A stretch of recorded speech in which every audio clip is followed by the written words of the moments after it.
and welcome back to SoFloDining, South Florida's premier dining blog. Today, we're going to continue with our series of pet peeves. What about the disappearing waiter? Disappearing waiter. That's just as good as the how's everything one. They put the food down, they drop the food, they go away. Poof! They come back later to take the dirty stuff away and give you a check. Yeah, it's like a magic trick. Yeah. Almost. Yeah, they come by and boom, boom, boom, here's your food, okay, yeah, it's gone. Nothing in between. Yeah. Well, you know what I've been noticing lately? I don't know if it has to do with the way the culture is moving nowadays. You know, everybody's so weight conscious and everything. And you just don't ask, they don't ask you anymore, do you want a dessert? Would you like some coffee? How about an after dinner drink? I have not been asked for an after dinner drink in years.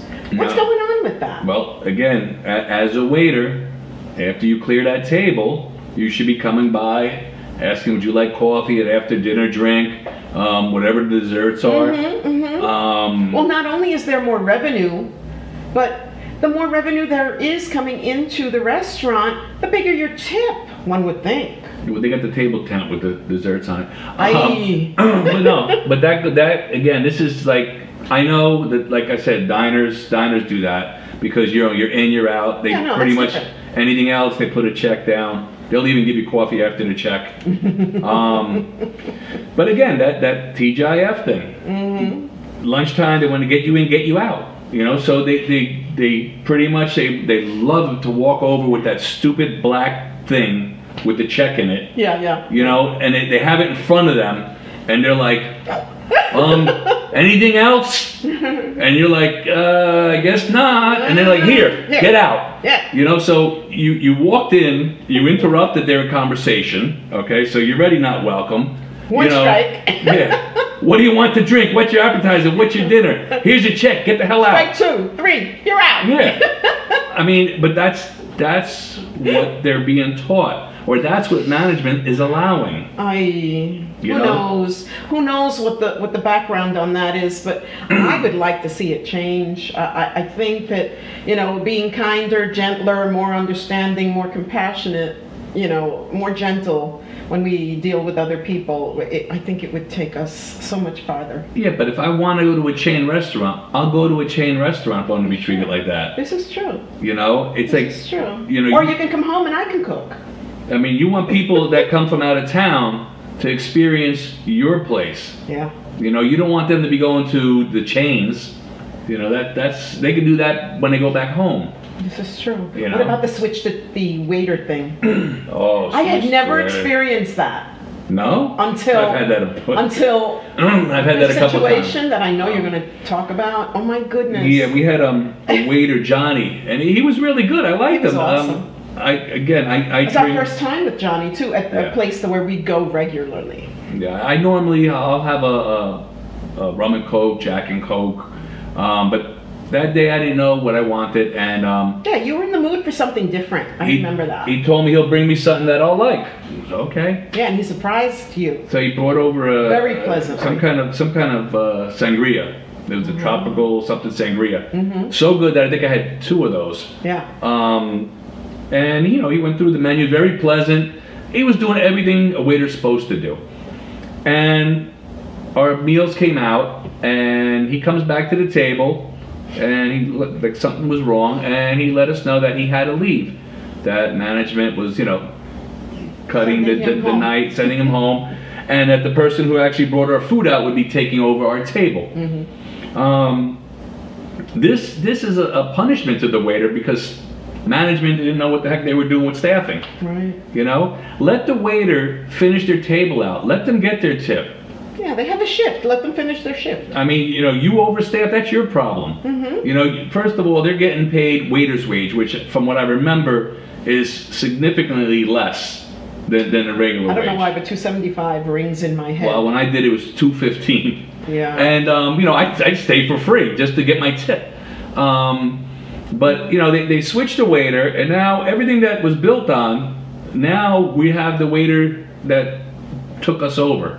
And that's kind of like, yeah, you know, I don't like the sound of that. Yeah, because it wasn't, you don't have that rapport with them now. And Yeah, the thing is, no matter how gracious they are, we were thrown on them. We were thrown on them. but they're going to like us better. Because we're cool. Yeah, but we were thrown on them. You get that sense that we were thrown on them. We're basically second fiddle. So you should have let the waiter finish their shift and, not give them any more tables. I'll tell you, she's now my Facebook buddy. And she and I have a lot in common. But still, it's just a but practice. I'm sure that doesn't happen with everyone. A practice that's not good. Yeah, so, honey, how about the kids? How about the kids at home? Kids, okay. All right, this is probably my number 2 pet peeve of pet peeves. Really, just number 2? Well, we'll get to number 1 after number 2. Oh, okay. Do it. Remember, I wrote this. I know. This is your deal. All right, the kids. All right, a lot of restaurants now are not accepting people with kids after 5 p.m. Oh, that's a good idea. Some of them got a little grief for that. Some people want to sue or whatever. But to me, I can't stand going out, paying top dollar, and having kids screaming, running around, knocking chairs down. Doris has had kids tug on her arm and try to sit with her. Sit on my lap. Yeah, it's One kid I remember tried to grab my drink. Yeah, yeah. This is like it's not good. It's not I'm good candy for kids anyway, but that's beside the point. And what this goes back to is again why you should have a maitre d'. I'm harping on that. But it's valid. But the thing is, when you have someone that controls the dining room, they need to go to the table and tell them, please, you have to quiet your child. You have to bring the child back to your table. Yeah, we have to have consideration for others. And I'm not picking on children. If I had me and 4 of my buddies at a table acting rowdy, yelling, banging things on the table, management will, without a doubt, come over and tell us to tone it down. Okay? So don't even play this child victim thing with me. No, they may even cut you off. Right, exactly. So the manager has to go over there, tell them to quiet the child, calm the child, keep the child at their table. Management is afraid to do that because they don't want to offend them. Okay? Now, that's really all well and good, but management, you have to think of this. Do you want to keep mom, dad, and the 2 Happy Meals happy? Or do you want the 21 to 30 people in your dining room to tell all their friends what a terrible night they had at your restaurant? Children screaming, kids knocking chairs down, Yeah, disorder. You have to cut your losses. You have to figure out what's important to you. Your dining room, people go there to relax, to enjoy a dinner. That's true. I'm sorry. It's it's the way it is. That leads me into pet peeve numero 1. It's funny that it's a pet peeve because it's pets. Yes. Yeah. Pets. Pets. Okay. We love dogs, by the way. Yeah. We do. And we have been to pet-friendly restaurants. Right. And we have been to one in particular that caters and has menu items for the pets. Yeah. And we go there and we love that place. Absolutely. Absolutely. You order. The rules are the dog stays on the floor. The dog eats in a bowl on the floor, and the dogs have to be on a leash. And if they're well behaved, they can just sit there. And they have to be behaved. We have it on the floor. On the floor. As a chef, I'm subjected to hair nets, hair restraints, beard guards, face guards, arm guards, gloves. Your favorite. Oh yeah. The constant. The gloves and the hand washing. If I'm doing something on the saute station and I walk over to the refrigerator and touch the refrigerator door, I have to come back, wash my hands, then go back. Anything I touch other than what I was doing, I have to come back, wash my hands, re-glove, the whole deal. However, we go to places, they got dogs sitting at the table. Dogs sitting on the lap. Dogs with the paws on the table. Climbing out of purses. Climbing out of purses. Licking bowls on the table. Licking dishes on the table. And management says nothing. And again, same as the child issue. They don't want to offend the person with the pet, because the person with the pet is going to say it's a comfort animal. Okay, now comfort animal, keep the comfort animal at home. Okay, comfort animal is not a service dog. Okay, That's if you right. have a service dog, by all means, every restaurant has to accept you. It's a law.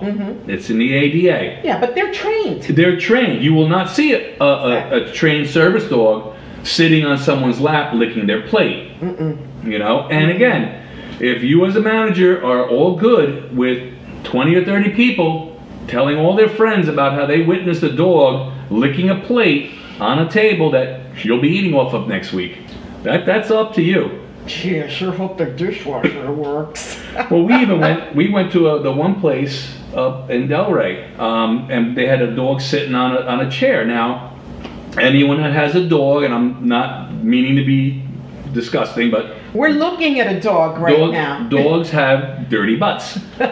And the dog's sitting in a chair, and now someone with white pants comes along, sits in that chair, and surprise, you know. Oh yeah. It's, you know. Yeah, no, not fun. It's not a good thing. Not fun.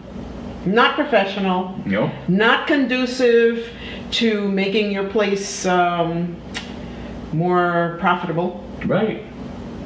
Right, you have to take control of your dining room. And that is the bottom line. You know, at maitre d', host, whatever. You have to take control. If you're here to service the people, you need to take care of the people, the majority of the people. Yeah. You know, when you focus Absolutely. on the one, and I understand, you're going to get grief, you're going to get yelled at, the person's going to scream that you're discriminating because they have a dog, but you know what? In the end, it's for the better. Yeah, and what if the Department of Sanitation comes? No, oh, no, not sanitation. Health department. The health department comes, and you know they can come in. Oh, they're shutting you down. You're getting a citation. Yeah, but you're also getting shut down. There's Yep. no ifs, No. ands, or buts about it. Nope. Yeah, Nope. so it's, yeah, très importante. Okay, ready to wrap this up? Yes. All right. So, if you have any thoughts, ideas, or things you want to hear us talk about, or restaurants you want us to review, please drop us a line out on our blog, SoFloDining.com. We also have the YouTube page, the Facebook page, all SoFlo Dining. Look us up and like, subscribe, share, join. Hang out with us. Hang out with us. But as always, enjoy, and I hope to see you there. It's our pleasure. See you there.